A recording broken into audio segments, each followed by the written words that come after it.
विद्युत short circuit जगू लक्षाधिक टंकार काठ सामग्री सहित जंत्रपाति सबू जली जाइछि।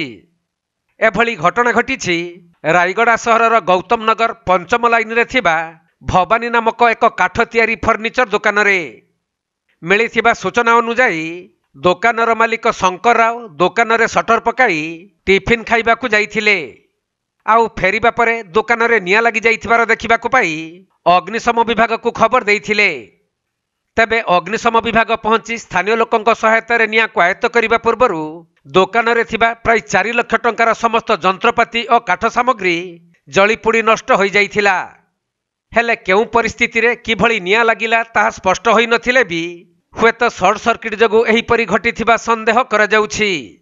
मो टिफिन खाइबाक जाइथिले ना निया लागला तापर मशीन सब सिस्टम सब खराब हो जाइथिला। केतरा बेलर घटना एटा आपनको 6:17 ए टाइम रे लाग जाइथिला। किंती लागला निया मो जस्ट शटर क्लोज करके मो जाइथिले टिफिन खाइबा पय टिफिन खाइ के आसला बेल को ए सब निया सब लागला। किंती हला फायर आइथिला आगे मो कोन के जानने केमते ला कोन मो जानने शॉर्ट सर्किट कोन थियो शॉर्ट सर्किट जो हे कि नहीं लागला। कोन केते टमार जिंस पत्र तमर थिला केते नष्ट होई छि दियो कहबो। मोर सब इंच मिंच रे गोटे 4 लाख 3 लाख एंती पाक 4 लाख सब पड़ी गला सब सिस्टम डिजाइन मशीन सब ये हो गला।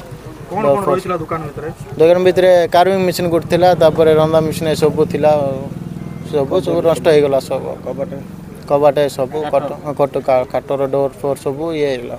तंगुल गाड़ी के जणैतिला हमर गोटे सांग गोटे फोन करथिला जलेला मो संगे संगे आइथिले संगे संगे आइ कि सब समस्त रहिथिले रोला संगे संगे बाली संगे जाय कि बाली सब पिंगा तिंगी करला बल को फायर हाउस आइला से निया लिया सब हे गला। फायर गाड़ी आसी निया आयो तो हां ये करथिला कुछ ना सेटा।